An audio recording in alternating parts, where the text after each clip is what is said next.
या 92 वर्षाच्या आजोबांना जेव्हा समजलं की त्यांचा लहाना भाऊ त्याच्या आयुष्याचे एक शेवटचे क्षण मोजतो, तेव्हा त्यांनी लगेच त्याच्या भेटीसाठी धाव घेतली आणि त्याला भेटताच त्यांना त्यांचं रडूही आवरलं गेलं नाही. यावरूनच आपल्याला समजतं की भावंडांमधलं प्रेम किती स्पेशल असतं. कारण आपल्या आईवडिलांनंतर फक्त आपले भाऊ बहीणच अशा असतात जे आपल्याला लहानपणापासून ओळखत असतात.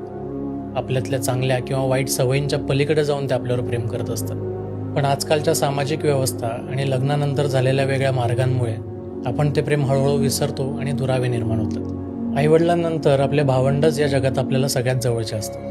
त्यामुळे काही राग, गैरसमज किंवा वाद असतील तर ते आजच दूर करून आपल्या भावंडांना पुन्हा जवळ करा. कारण काहीही झालं तरी एकाच गर्भातनं जन्माला आल्यामुळे तसंच कनेक्शन जगात दुसऱ्या कुठल्याही व्यक्तीसोबत आपलं होऊ शकत नाही. शेअर करा हा व्हिडिओ तुमच्या भावंडांसोबत आणि काही दुरावे असतील तर ते आजच मिटवून टाका.